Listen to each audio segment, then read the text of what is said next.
Hello students, welcome back to AKT Biology. Yeah, I know it's after a long time. I'm making a lecture for you because of my busy schedule. I was not able to make important lectures for you. I hope I would not repeat it again. So let us start. Today's topic is sewage treatment plant, that is from your chapter microbes in human welfare. Sewage treatment plant STP, very important topic from board point of view and as well from NEET point of view also. Okay, चलो let us start करते हैं कि sewage treatment plant क्या होता है. In fact सबसे पहले हम डिस्कस करेंगे कि सीवेज क्या होता है. ठीक है. सो आई होप आपको दिख रहा है. Okay. Sewage, the municipal waste water is called sewage. जो मेनली हम लोगों के घरों से वेस्ट वाटर जो भी बाहर जाता है ड्रेन्स के through, that is sewage and it mainly composed of human excreta. Human waste होता है एंड उसमें ज़्यादातर उसकी जो कॉम्पोजिशन है मेनली उसमें लार्ज ऑर्गेनिक मैटर है और माइक्रोब्स हैं. माइक्रोब्स भी कौन से? हार्मफुल माइक्रोब्स हैं जिनको आप पैथोजन बोलते हैं. They are pathogenic. ठीक है. तो सीवेज क्या होता है? म्यूनसिपल वेस्ट वाटर होता है. हाउस होल्ड जो वेस्टेज होती है वो होती है. ह्यूमन एक्सक्रीटा होता है उसमें और ऑर्गेनिक मैटर होता है बहुत सारा. एंड प्लस उसमें क्योंकि वो वेस्ट है, सीवेज है, ठीक है, दैट्स वाई उसमें बहुत सारे हार्मफुल माइक्रोब्स भी होते हैं जिनको आप पैथोजन बोलते हो. ओके. सो ये जो सीवेज है अब इतना पैथोजेनिक है, ठीक है, तो it can not be discharge into natural water bodies directly ना. ठीक है. आप डायरेक्टली उसको रिवर या स्ट्रीम्स में डिस्चार्ज नहीं कर सकते क्योंकि जो रिवर्स हैं आपकी गंगा है, यमुना है and other rivers also, they are most important source of water on the land. तो वो पोल्यूट हो जाएंगी, वाटर पोल्यूशन हो जाएगा. ठीक है. तो इसीलिए हम डायरेक्टली सीवेज जो है उसको रिवर्स में डिस्चार्ज नहीं कर सकते. तो before discharging it into the reverse और स्ट्रीम, जो म्यूनसिपल वेस्ट वाटर होता है, सीवेज होता है, उसको प्रॉपर कई स्टेप्स में क्लीन किया जाता है, ट्रीट किया जाता है. ठीक है. तो जिन प्लांट्स के थ्रू, जिन प्रोजेक्ट्स के थ्रू उनको क्लीन किया जाता है उसको बोलते हैं सीवेज ट्रीटमेंट प्लांट. ठीक है. Ministry of environment and forest has initiated Ganga action plan and Yamuna action plan to save the major rivers of our country from water pollution. Okay. तो इसके लिए Ganga action plan, Yamuna action plan जो है हमारी government ने, ministry of forest and environment, उन लोगों ने जो है प्रोजेक्ट इनिशिएट किए हैं और उनका पर्पज़ यही है ये जो हमारी रिवर्स हैं वो पोल्यूट नहीं होनी चाहिए. तो इसके लिए क्या किया है? They build a large number of sewage treatment plant so that only treated sewage may be discharge into these rivers और ऑल द रिवर्स. ठीक है. किसी भी रिवर में डायरेक्टली सीवेज को डिस्पोज नहीं किया जा सकता. बिफोर डिस्चार्जिंग इनटू रिवर्स उसको ट्रीट किया जाता है सीवेज ट्रीटमेंट प्लांट में. ठीक है. तो लेट अस स्टार्ट की इसका पूरा मैकेनिज़्म क्या है, कैसे सीवेज जो है वो प्लांट में किन किन स्टेप्स में होके गुजरता है और वो फाइनली फिर रिवर में किस फॉर्म में वो डिस्चार्ज होता है. ओके. तो आपकी बुक में से भी मैं आपको बता दूंगी ये चीज़. एक बार मैं फोकस कर लूँ फिर आपको चीज़ें समझ आ जाएंगी. ओके. तो जो सीवेज ट्रीटमेंट प्लांट की हम बात करें, इसमें जो माइक्रोब होते हैं बेसिकली बेटा वो होते हैं आपके heterotrophic microbes. Heterotrophic microbes you know ना, दो तरह के माइक्रोब्स होते हैं, मैंने आपको पहले भी बताया था, ऑटोट्रोफ्स एंड हेट्रोट्रोफ. ऑटोट्रोफ जो अपना फूड खुद बनाते हैं, जो मतलब एनर्जी सोर्स जो है वो डायरेक्टली सन को एनर्जी सोर्स यूज़ करते हैं और अपना फूड बनाते हैं। लेकिन जो हेट्रोट्रोफिक माइक्रोब होते हैं वो जो है they obtain energy from the organic compound rather than from the sun directly. ठीक है, ऑटोट्रोफ्स की तरह वो नहीं होते, वो ऑर्गेनिक कंपाउंड से एनर्जी जो है वो प्रिपेयर करते हैं। ठीक है, तो जो ये सीवेज होता है, सीवेज में बहुत सारे हेट्रोट्रोफिक माइक्रोब्स प्रेजेंट होती है। वेट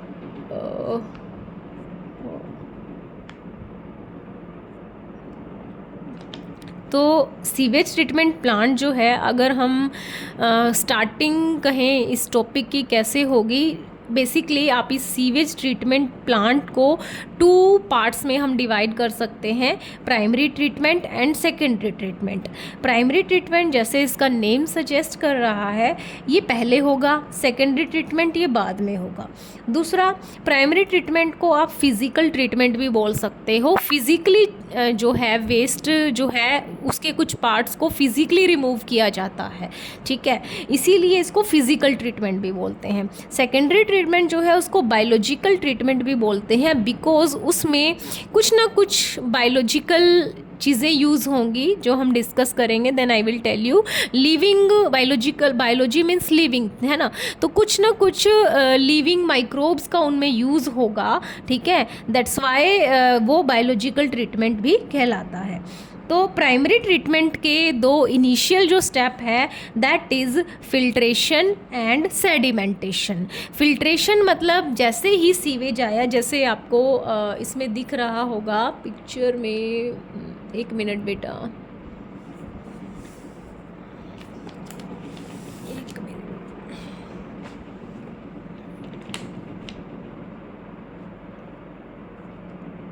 ठीक है, जैसे ये सीवेज आता है, ठीक है, म्यूनिसिपल वेस्ट वाटर है, इसमें बहुत सारे हेट्रोट्रोफिक माइक्रोब है, ऑर्गेनिक मैटर है, ह्यूमन वेस्ट है, पैथोजेनिक बैक्टीरिया है, सब कुछ है। ठीक है, इसको सबसे पहले हम प्राइमरी ट्रीटमेंट के लिए लेके जाते हैं। प्राइमरी ट्रीटमेंट के 2 पार्ट हैं, filtration and sedimentation. Okay, filtration में क्या होगा, फिल्ट्रेशन जो होता है वो सिक्वेंशियल फिल्ट्रेशन होता है। पहले सबसे थोड़े लार्जर पार्टिकल्स जो हैं वो रिमूव किए जाते हैं फिल्ट्रेशन के थ्रू, फिर उससे स्मॉल, फिर उससे स्मॉल, तो इस तरह की कई मैश लाइक फिल्टर्स लगे होते हैं। तो सीवेज उसके पास थ्रू ऑन, मतलब सीवेज ऐसे इसमें से फिल्टर होके जाएगा, तो जो है सिक्वेंशियल फिल्ट्रेशन होगा, बड़े बड़े पार्टिकल्स जो हैं वो रिमूव हो जाएंगे फिल्ट्रेशन से। फिल्ट्रेशन के बाद, इसीलिए इसको सिक्वेंशियल फिल्ट्रेशन बोलते हैं, कई स्टेप्स में होता है ये। उसके बाद ये जाता है सेडिमेंटेशन के लिए। सेडिमेंटेशन जैसे आपको पता है, इसका नेम ही सजेस्ट कर रहा है कि इसको फिर किसी टाइप के सेडिमेंटेशन टैंक में आगे कंटिन्यू किया जाता है, जहाँ पे वो सेटल डाउन होता है। तो सेटल डाउन होगा तो क्या होगा कि जो हैवी पार्टिकल्स होंगे, ग्रिट होगा, सॉइल होगा, पेबल्स होंगे, पत्थर वगैरह, जो भी मतलब मिट्टी होगी, जो हैवी पार्टिकल्स होंगे वो नीचे सेटल डाउन हो जाएंगे। ठीक है, और ऊपर जो है लिक्विड पोर्शन रह जाएगा। तो लिक्विड पोर्शन जो है उसको बोलते हैं बेटा एफ्लुएंट, है ना, वाटरी जो पार्ट रह जाएगा उसको हम बोलेंगे एफ्लुएंट। और नीचे जो सेडिमेंटेशन से यहाँ पे ग्रिट, मिट्टी, सॉइल, पेबल्स जमा हो जाएंगे, इकट्ठे हो जाएंगे, उसको हम बोलेंगे सेडिमेंटेशन।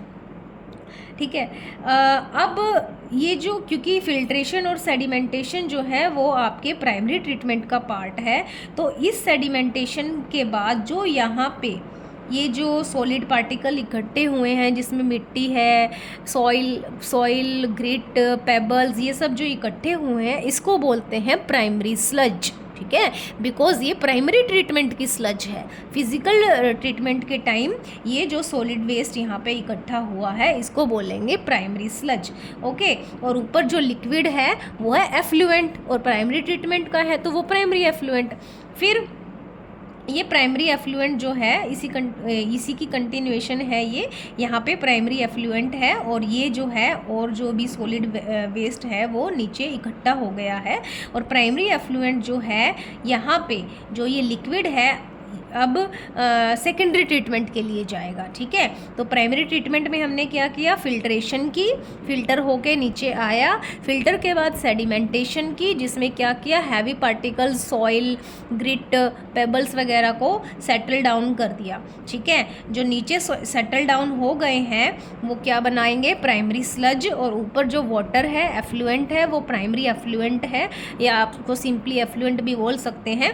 तो ये एफ्लुएंट जो है अब जाएगा सेकेंडरी ट्रीटमेंट के लिए, क्योंकि अभी पूरी तरह से क्लीन नहीं है। सेकेंडरी ट्रीटमेंट जो है बेटा, उसको बायोलॉजिकल ट्रीटमेंट भी बोलते हैं। इसमें एफ्लुएंट आता है प्राइमरी ट्रीटमेंट से। ये एफ्लुएंट फिर बड़े बड़े एरेशन टैंक के थ्रू पास करते हैं। जैसे ही प्राइमरी ट्रीटमेंट से एफ्लुएंट आया, वो वाटर जो आया, उसको बड़े बड़े एरेशन टैंक के थ्रू पास करवाते हैं। इस तरह के टैंक्स होते हैं और इनमें बड़े बड़े एजिटेटर्स लगे होते हैं। एजिटेटर मतलब मिक्सर, जो उसको कंटिन्यूसली इस तरह से मिक्सिंग करेंगे। और नीचे लगा होते हैं एयर पंप्स, ऑक्सीजन यहाँ से उसको प्रोवाइड की जाती है। मतलब कौन सी कंडीशन है, एरोबिक कंडीशन। तो इन टैंक्स को हम बोल सकते हैं एरेशन टैंक्स प्रोवाइड किए जाते हैं, जहाँ पे कंटिन्यूएशन एजिटेशन हो रही है, मिक्सिंग हो रही है मैकेनिकली। ठीक है, और एयर जो है पंप की जा रही है, ऑक्सीजन। ठीक है, जब ऑक्सीजन अंदर जा रही है और मिक्सिंग हो रही है, इससे वहाँ पे एरोबिक बैक्टीरिया और फंजाई डेवलप हो जाते हैं फ्लोक्स की फॉर्म में। फ्लोक्स क्या होते हैं, बैक्टीरिया और फंजाई का एक एसोसिएशन होता है, जिसमें बैक्टीरिया और फंगल फिलामेंट जो है मैश लाइक स्ट्रक्चर बनाते हैं। वो फ्लोक्स जो हैं वो यहाँ पे एरोबिक फ्लोक्स हैं, क्योंकि वो ऑक्सीजन का यूज़ कर रहे हैं। अब ये एरोबिक फ्लोक्स जो हैं बैक्टीरिया और फंजाई के, ये क्या करेंगे, जितना भी ऑर्गेनिक मैटर इस एफ्लुएंट में प्रेजेंट होगा जो प्राइमरी ट्रीटमेंट से आया है, ठीक है, उसके ऑर्गेनिक मैटर को कंज्यूम करेंगे। मतलब उसको, पानी को और क्लीन करेंगे, और यहाँ से जो ऑक्सीजन है वो उस ऑक्सीजन का यूज़ करके। ठीक है, वाटर जितना क्लीन होता जाएगा, यहाँ से ऑक्सीजन की डिमांड कम होती जाएगी। ठीक है, तो इस ऑक्सीजन डिमांड को बोलते हैं BOD, that is biochemical oxygen demand. ठीक है, बायोकेमिकल ऑक्सीजन डिमांड जो है वो किन की डिमांड है, इन फ्लोक्स की, या फिर आप कह सकते हैं यहाँ पे जितना ऑर्गेनिक मैटर है उसको कंज्यूम करने में जितनी ऑक्सीजन यूज़ हुई है इन फ्लोक्स के थ्रू, दैट इज़ उसकी बायोकेमिकल ऑक्सीजन डिमांड। ठीक है, जितना ज़्यादा ऑर्गेनिक मैटर या वेस्ट एफ्लुएंट में प्रेजेंट होगा, उतनी ज़्यादा ऑक्सीजन ये फ्लोक्स, बैक्टीरिया और फंजाई यूज़ करेंगे। जितना कम होगा वो उतनी कम यूज़ होगी। तो जब मतलब फ्लोक्स जो है, जैसे जैसे इसमें ऑर्गेनिक मैटर या वेस्ट जो प्रेजेंट है एफ्लुएंट में, उसको कंज्यूम करेंगे, उसको डाइजेस्ट करेंगे, ख़त्म करेंगे, ठीक है, उतनी ही BOD जो है वो कम होती जाएगी। तो जब BOD अपने एक ऐसे लेवल पे पहुंच जाएगी, बिल्कुल बिलो, बहुत ही कम परसेंटेज पे पहुंच जाएगी, तो इसका मतलब ये जो प्राइमरी एफ्लुएंट एरेशन टैंक में आया था, अब वो काफ़ी हद तक क्लीन हो गया है। ठीक है, जब BOD कम हो जाएगी, ये इंडिकेशन है कि जो है एफ्लुएंट जो है वो, सीवेज जो है वो अब क्लीन हो गया है, जितना मतलब टू इट्स मैक्सिमम जो यहाँ पे होना था।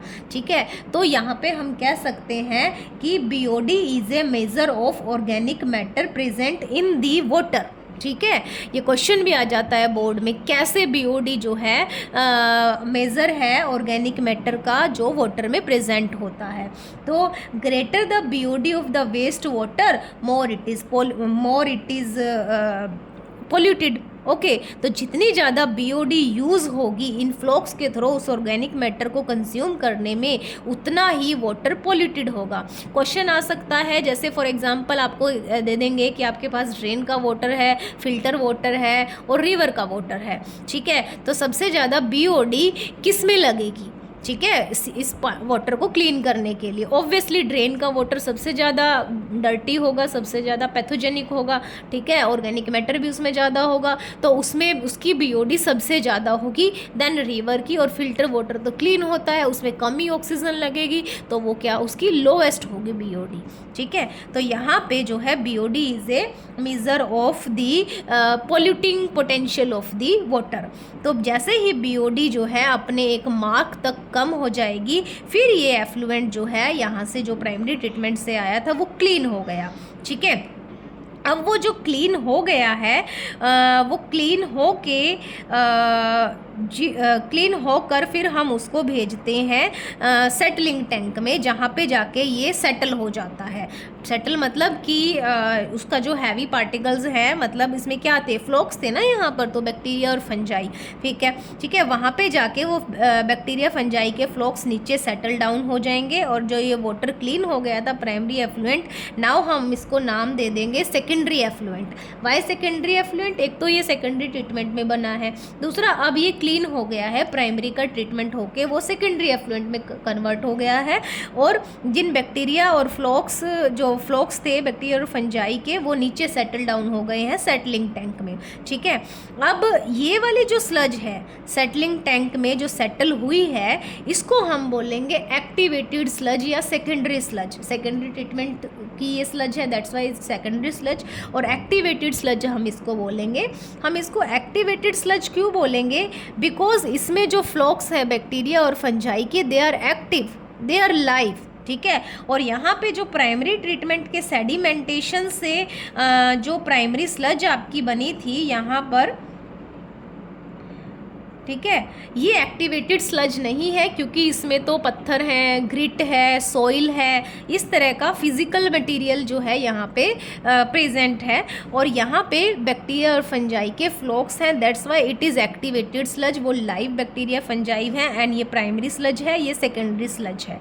ठीक है, फिर जो ये एक्टिवेटेड स्लज है बेटा, इसका कुछ पार्ट, बिकॉज एक्टिवेटेड स्लज में क्या है, फ्लोक्स हैं बैक्टीरिया और फंजाई के, उसको एज ए इनोकुलम मतलब उसका थोड़ा पार्ट जो स्टार्टर की फॉर्म में वापस जो है वो यहाँ से बैक कर दिया जाता है इन एरेशन टैंक्स में। क्यों? क्योंकि थोड़े से फ्लोक्स फिर भी चाहिए कंटिन्यूस, जो है वहाँ पे इधर से सीवेज आ रहा है उसको क्लीन करने के लिए। ठीक है, फिर इनकी क्वांटिटी बढ़ जाती है अपने आप ही, जैसे ही ऑक्सीजन मिलती है यहाँ पे ये फ्लोक्स फिर बढ़ जाएंगे, पानी को अगेन क्लीन करेंगे, ये चलता रहता है। ठीक है, मैक्सिमम यहाँ पे सेटल डाउन हो जाती है, और थोड़ी यहाँ से इनोकुलम की फॉर्म में बैक जो है एरेशन टैंक में चले जाएगी, और जो बाकी की एक्टिवेटेड स्लज है वो दूसरे पाइप से कनेक्टेड होती है। ठीक है, उस स्लज को दूसरे एनारोबिक स्लज डाइजेस्टर्स में डाला जाता है। Anaerobic sludge digesters, anaerobic means जहाँ पे ऑक्सीजन नहीं होती। ठीक है, वहाँ पे ऐसे बैक्टीरियाज होते हैं, एनारोबिक बैक्टीरिया, स्पेशली हम उनको बोलेंगे मिथेनोजेंस। ठीक है, एनारोबिक बैक्टीरियाज होते हैं वो क्या करेंगे, इस एक्टिवेटेड स्लज को जो है ट्रीट करेंगे, मतलब डाइजेस्ट करेंगे, और उनके डाइजेशन से कुछ गैसेस रिलीज होती हैं एक्टिवेटेड स्लज के डाइजेशन से थ्रू एनारोबिक बैक्टीरिया मिथेनोजेंस। जो गैसेस रिलीज होती हैं, carbon dioxide, methane, hydrogen sulphide, इन सब को हम बोलते हैं collectively they produce the biogas. Biogas बनाएंगे, और फिर ये बायोगैस जो है वो कुकिंग और लाइटनिंग पर्पज़ के लिए सप्लाई के लिए यूज़ की जा सकती है। ठीक है, और गैस जो है वो तो कुकिंग लाइटनिंग पर्पज़ के लिए यूज़ की जाती है क्योंकि इनफ्लेमेबल होती है, और जो नीचे जो सेटल डाउन होगा अगेन, मतलब एक्टिवेटेड स्लज जो है वो डाइजेस्ट होने के बाद जो उसका सॉलिड बचेगा, ये प्राइमरी स्लज भी सेकेंडरी स्लज भी कलेक्टिवली उसको as a manure, as a fertiliser जो है लैंड फिल के लिए भेज दिया जाता है। ठीक है, जहाँ भी मतलब वो सॉइल की फर्टिलिटी इम्प्रूव करने में काम आ जाती है। फिर अब ये जो सेकेंडरी ट्रीटमेंट यहाँ पे आया था, आपकी बुक में ये दे रखा है कि डायरेक्टली फिर इसको डिस्चार्ज कर दिया जाता है सरफेस वाटर्स में। यहाँ पे आप देख सकते हो कि इसको जो है सेकेंडरी एफ्लुएंट को डिस्चार्ज कर दिया जाता है रिवर्स में और स्ट्रीम्स में। ठीक है, बट लेकिन अगर मान लो इन बिटवीन कोई टाउन है रिवर और स्ट्रीम्स तक जाने से पहले, तो उसको यूज़ करने के लिए वाटर को उसका टर्शरी ट्रीटमेंट भी होता है। सेकेंडरी ट्रीटमेंट की क्लोरीनेशन होती है, या आप ये कह लो कि डिसइंफेक्टेंट जो है उसमें ऐड किए जाते हैं, यूवी रेजन वगैरह। ठीक है, फिर उसको डिस्चार्ज कर दिया जाता है to the surface water and for further use. ठीक है, तो आई होप आपको ये समझ में आया होगा। ये देखो, जैसे मैंने यहाँ पे बताया था, एक बार और मैं डिस्कस कर देती हूँ कि प्राइमरी ट्रीटमेंट में हमने क्या किया, फिल्ट्रेशन की, sequential filtration, then sedimentation. Filtration के बाद सेडिमेंटेशन हुई तो नीचे जो बैठ गया, नीचे जो सेटल डाउन हो गया सेडिमेंटेशन में, वो क्या है, प्राइमरी स्लज है। मेनली उसमें पेबल्स हैं, सॉइल है और ग्रिट है, ठीक है। और फिर इस सेटल डाउन से जो ऊपर लिक्विड पार्ट है वो है एफ्लुएंट, प्राइमरी एफ्लुएंट। वो प्राइमरी एफ्लुएंट जो है, दिस वन, ये जाएगा सेकेंडरी ट्रीटमेंट के लिए। सेकेंडरी ट्रीटमेंट का ये एफ्लुएंट है, ये एरेशन टैंक्स में के थ्रू हम, सेकेंडरी ट्रीटमेंट में एरेशन टैंक्स होते हैं, ठीक है। कंटिन्यूस एजिटेशन होती है और ऑक्सीजन सप्लाई होती है, जैसे मैंने आपको यहाँ पे दिखाया था, ऑक्सीजन सप्लाई होती है, जिससे क्या है, फ्लोक्स की डेवलपमेंट होती है। फ्लोक्स मतलब बैक्टीरिया और फंजाई की एसोसिएशन है, एरोबिक है वो, ठीक है। वो ऑक्सीजन का यूज़ करेंगे to digest the organic matter of the effluent. कौन सा एफ्लुएंट, जो प्राइमरी ट्रीटमेंट से आया था, ठीक है। This floc consume major part of the organic matter. यहाँ पे ये फ्लोक्स जो है बैक्टीरिया फंजाई के, ज़्यादातर ऑर्गेनिक मैटर जितना भी प्रेजेंट होगा ये इसको डाइजेस्ट कर लेंगे, कंज्यूम कर लेंगे, यानी पानी को क्लीन कर देंगे। फिर ये बन जाएगा आपका सेकेंडरी एफ्लुएंट, जब सेटलिंग टैंक में ये जाएगा और नीचे जो सेटल हो जाएंगी वो आपकी एक्टिवेटेड स्लज है, ठीक है। अब जितनी वो ऑक्सीजन यूज़ करेंगे फ्लॉक्स, वो उनकी क्या है, बीओडी, बायोकेमिकल ऑक्सीजन डिमांड, ठीक है। जैसे ही बीओडी डिक्रीज होगी तो हम समझेंगे कि ऑर्गेनिक मैटर जो आपका प्राइमरी एफ्लुएंट है उसमें उतना ही कम हो गया, मतलब वाटर क्लीन हो गया। So greater the BOD of any water, more it is polluted. तो secondary effluent from the secondary treatment, जो सेकेंडरी एफ्लुएंट है वो सेटलिंग टैंक में जाएगा। सेटलिंग टैंक में अगेन फिर क्या होगा, नीचे सेटल डाउन होंगे फ्लॉक्स, और उन फ्लॉक्स की स्लज को बोलते हैं एक्टिवेटेड स्लज। और ऊपर जो एफ्लुएंट है जो सेकेंडरी ट्रीटमेंट से मिला है हमें, वो टर्चरी ट्रीटमेंट के लिए जाता है, जिसमें बेसिकली क्लोरीनेशन और डिसइंफेक्शन वगैरह होता है उसका, ताकि जो भी बचा हुआ कंटामिनेशन वगैरह है वो ख़त्म हो जाए। फिर उसको डिस्चार्ज कर दिया जाता है to surface water, rivers and stream. अब जो एक्टिवेटेड स्लज थी इसकी सेटलिंग से मिली थी, क्योंकि उसमें लाइव बैक्टीरिया एंड फंजाई हैं, उसको as a inoculum back to aeration tank डाल दिया जाता है, क्योंकि वहाँ पे तो कंटिन्यूस सप्लाई चाहिए ना हमें फ्लॉक्स की। बाकी की जो स्लज है sent for the anaerobic digestion by the anaerobic bacteria like methanogens, ठीक है। स्लज डाइजेस्टर्स होते हैं बड़े बड़े, उन टैंक्स में ये बची हुई मेन ज़्यादा एक्टिवेटेड स्लज को वहाँ पे भेज दिया जाता है। वहाँ पे मिथेनोजन बैक्टीरिया जो है उस एक्टिवेटेड स्लज को डाइजेस्ट करेंगे। जैसे ही वो डाइजेस्ट करेंगे तो hydrogen sulphide, methane, carbon dioxide जैसी गैसेस रिलीज़ होंगी, जिनको हम बोलते हैं बायोगैसेस। दे आर इन्फ्लेमेबल और वो कुकिंग लाइटिंग पर्पज़ के लिए यूज़ कर लेते हैं। ये तो गैसेस रिलीज़ होगी। डाइजेशन के बाद जो सॉलिड बचेगा एक्टिवेटेड स्लज का, उसको as a manure, as a fertiliser जो है लैंडफिल के लिए भेज दिया जाता है, ठीक है। और आपके एग्ज़ाम में बीओडी की डेफिनेशन भी आ जाती है। जैसे मैंने आपको बताया कि जितनी ज़्यादा बीओडी यूज़ होगी उतना पोल्यूटेड वाटर होगा, राइट। तो बीओडी की डेफिनेशन क्या है, it is the amount of oxygen that would be consumed if all the organic matter in 1 litre of water were oxidise by the bacteria. मतलब कि मान लो अगर 1 लीटर पानी में जितना भी ऑर्गेनिक मैटर है वो सारा अगर बैक्टीरिया जो है उसको ऑक्सीडाइज कर ले, उससे जितनी ऑक्सीजन आपसे अमाउंट में यूज़ हुई है वो उसकी क्या है, बायोकेमिकल ऑक्सीजन डिमांड, ठीक है। आई होप आपको ये समझ में आया होगा।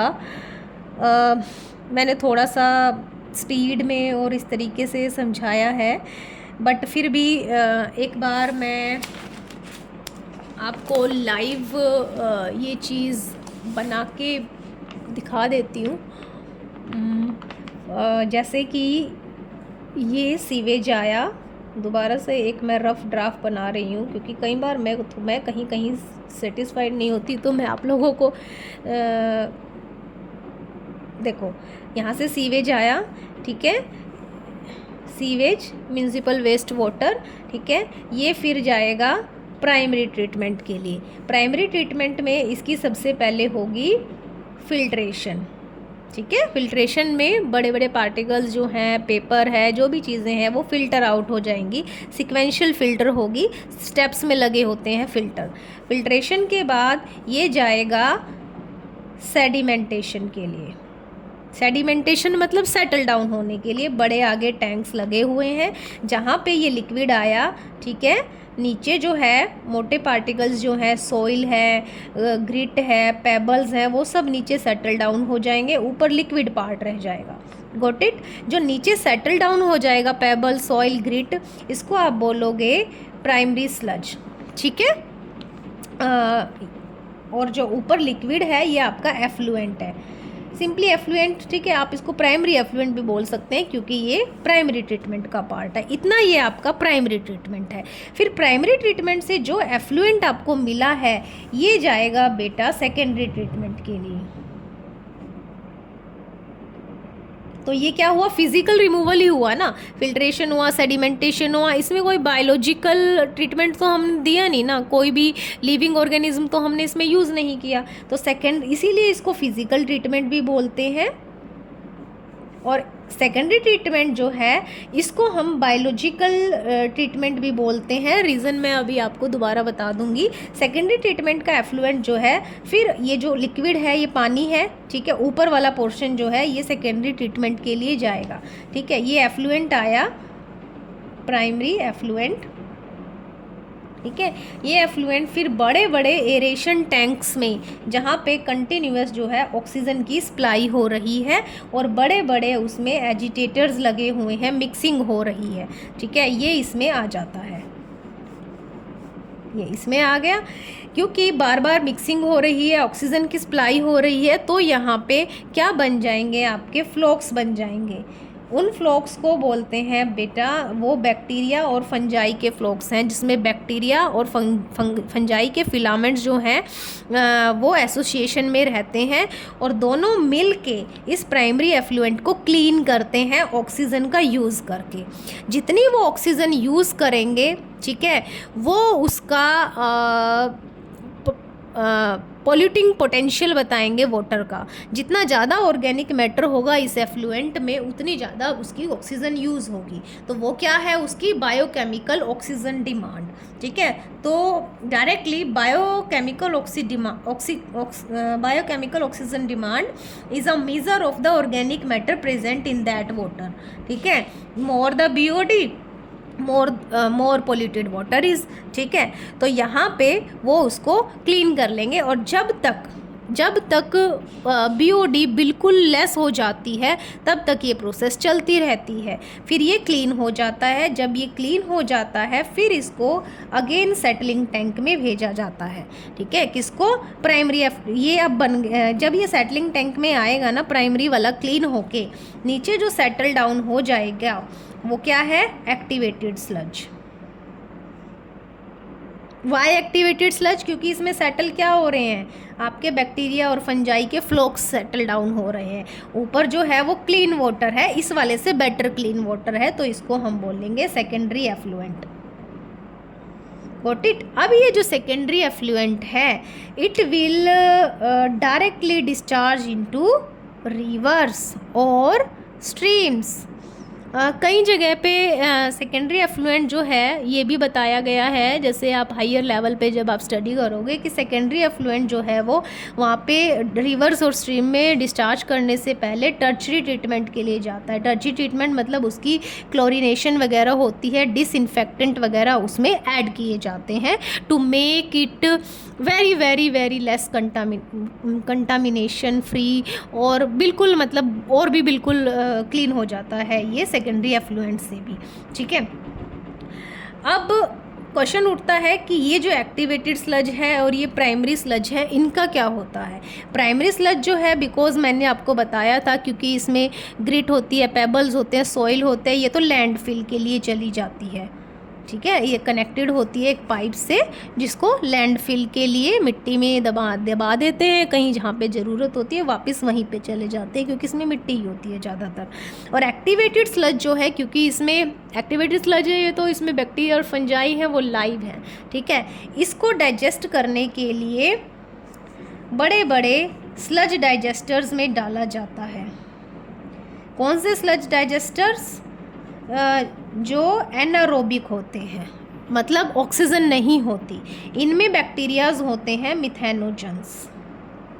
एनारोबिक बैक्टीरियाज, वो एनारोबिक बैक्टीरियाज इनएक्टिवेटेड स्लज को डाइजेस्ट कर लेते हैं, ठीक है, उनको खा लेंगे। जैसे ही खाएंगे मतलब अपनी प्रोसेस करेंगे, डाइजेशन करेंगे, गैसेस रिलीज होंगी मिथेनोजन के एक्शन से ओवर द एक्टिवेटेड स्लज। वो गैसेस हैं methane, carbon dioxide, hydrogen sulphide and so on. इनको हम बोलते हैं कलेक्टिवली बायोगैस। ये बायोगैस जो है फिर कुकिंग और लाइटनिंग पर्पज़ के लिए यूज़ कर ली जाती है, ठीक है। और ये जो यहाँ पे एक्टिवेटेड स्लज है, ये क्योंकि क्या है, एक्टिवेटेड स्लज आपकी बैक्टीरियाज है ना, अब वो डेड हो गए हैं बैक्टीरिया और फंजाई, लेकिन वो यूज़फुल हैं, तो उनको ये जो स्लज, क्योंकि डाइजेशन से तो गैस बनेगी, गैस को कुकिंग लाइटनिंग के लिए यूज़ कर लेंगे, और नीचे जो ये डाइजेस्टेड बैक्टीरिया एंड फंजाई है, इनको एज अ मैन्योर और एज अ फर्टिलाइज़र जो है फार्मिंग के लिए यूज़ कर लेंगे। मतलब पूरा का पूरा ट्रीटमेंट हो गया, कुछ भी वेस्ट नहीं गया, ठीक है। सीवेज आया, प्राइमरी ट्रीटमेंट हुआ, पहले फिल्ट्रेशन हुई, फिर सेडिमेंटेशन हुई, सेडिमेंटेशन से नीचे जो सेटल डाउन हुआ वो प्राइमरी स्लज है, ऊपर जो लिक्विड पार्ट है वो एफ्लुएंट है, ठीक है। ये स्लज क्योंकि इसमें मिट्टी ज़्यादा है, पेबल्स ज़्यादा है, ये लैंडफिल के लिए चला जाता है। प्राइमरी एफ्लुएंट जो है ये सेकेंडरी ट्रीटमेंट के लिए जाएगा। सेकेंडरी ट्रीटमेंट को बायोलॉजिकल ट्रीटमेंट भी बोलते हैं। वाई? क्योंकि प्राइमरी एफ्लुएंट जाता है एरेशन टैंक में डायरेक्टली। एरेशन टैंक वो टैंक्स होते हैं जिनमें ऑक्सीजन की कंटिन्यूस सप्लाई की जाती है, और कंटिन्यूएशन में एजिटेटर्स लगे होते हैं, वो उसको मिक्सिंग करते हैं। जैसे ही मिक्सिंग होगी इसमें, यहाँ पे एरोबिक बैक्टीरिया और फंजाई के फ्लोक्स बन जाएंगे, ठीक है। बैक्टीरियल और फंगल एसोसिएशंस होंगी। वो एरोबिक बैक्टीरिया और फंजाई जो हैं इसमें ऑर्गेनिक मैटर जितना भी प्रेजेंट है उसको डाइजेस्ट करेंगे। जितना ज़्यादा वो डाइजेस्ट करेंगे पानी उतना ही क्लीन होता रहेगा और बीओडी उसकी कम हो जाएगी, ऑक्सीजन डिमांड कम हो जाएगी। फिर ये जो है एफ्लुएंट जो है जितना क्लीन हो गया ये सब सेटल डाउन होने के लिए जाएगा सेटलिंग टैंक में। सेटलिंग टैंक में क्योंकि इसमें क्या थे, फ्लोक्स थे, फ्लोक्स नीचे सेटल डाउन हो जाएंगे, ऊपर पानी क्लीन हो जाएगा। जो ऊपर मोर क्लीन वाटर है उसको सेकेंडरी एफ्लुएंट बोलते हैं। इसको डायरेक्टली रिवर और स्ट्रीम में डिस्चार्ज कर देते हैं, या फिर कई जगह इसका मतलब टर्ची ट्रीटमेंट भी होता है, क्लोरिनेशन एंड कुछ भी डिसइंफेक्टेंट वगैरह इसमें ऐड किए जाते हैं और फिर उसको यूज़ कर लिया जाता है। प्राइमरी स्लज तो हमने कहा कि लैंडफिल के लिए चली जाती है क्योंकि इसमें ग्रिट ज़्यादा होती है। सेकेंडरी स्लज जो है आपकी यानी एक्टिवेटेड स्लज जो है, क्योंकि इसमें बैक्टीरिया और फंजाई है, ये जाती है एनारोबिक स्लज डाइजेस्टर टैंक्स में, जहाँ पे मिथेनोजन बैक्टीरियाज जो होते हैं इन एक्टिवेटेड स्लज को, बैक्टीरिया फंजाई को डाइजेस्ट करते हैं। उनके डाइजेशन से, क्योंकि एनारोबिक डाइजेशन है तो गैस प्रोड्यूस होती है methane, carbon dioxide, hydrogen sulphide, जिसको हम बायोगैस बोलते हैं। ये कुकिंग लाइटिंग पर्पज़ के लिए यूज़ कर लेते हैं। और ये जहाँ पे ये सॉलिड बच गया इन एक्टिवेटेड स्लज का, इसको एज अ मैन्योर और फर्टिलाइज़र फार्मिंग के लिए यूज़ कर लिया जाता है, because it's very important for the growth of the plant, ठीक है। आई होप आपको ये सीवेज ट्रीटमेंट प्लांट समझ में आया होगा। और स्टार्टिंग में मैंने आपको बता ही दिया था कि गवर्नमेंट जो है, गवर्नमेंट ने गंगा एक्शन प्लान और यमुना एक्शन प्लान इनिशिएट किए हैं, जिनके अंडर उनका पर्पज़ है मैक्सिमम सीवेज ट्रीटमेंट प्लांट बनाना, ताकि रिवर्स जो है वो हमारी लेस पोल्यूट हो सके। ये एक आपकी बुक में, एनसीईआरटी की बुक में दिया हुआ है, ओवरव्यू है ये सीवेज ट्रीटमेंट प्लांट का, ठीक है। इस तरह से होते हैं। एक पोर्श यूनिट है प्राइमरी ट्रीटमेंट के लिए, एक सेकेंडरी एंड टर्चरी के लिए, और फिर डिस्पोज कर दिया जाता है उनको रिवर्स एंड स्ट्रीम्स में। आई होप आपको समझ में आया होगा, और अगर नहीं समझ में आया होगा तो you can leave me comment, मैं आपको दोबारा भी समझा दूंगी। और किसी भी पॉइंट पे आपको कोई भी डाउट हो आप मुझसे क्लियरली पूछ सकते हैं। और एक और चीज़ जो मैं कहना चाहती हूँ, आप लोग मुझे मोटिवेट करते हैं। If you are asking me कि मैम मुझे इस टॉपिक में क्लियर कुछ भी समझ नहीं आ रहा, या कुछ जो भी आपके डाउट्स हैं, कोई भी वैसे भी टॉपिक पे आप चाहते हो कि मैं वीडियो बनाऊं, प्लीज़ सजेस्ट मी, तो मैं डेफिनेटली उस पर बनाऊंगी। और एज़ यू नो आपकी बोर्ड एग्ज़ाम की डेट शीट आ गई है, तो I wish very good luck for you. और एग्ज़ाम से पहले जो भी आपकी क्वायरीज़ हैं, जो भी आपकी प्रॉब्लम्स हैं, अगर आप जो भी आप मेरे से पूछना चाहते हैं बायोलॉजी से रिलेटेड, कमेंट मी और contact me, I will definitely solve your problems. Thank you so much.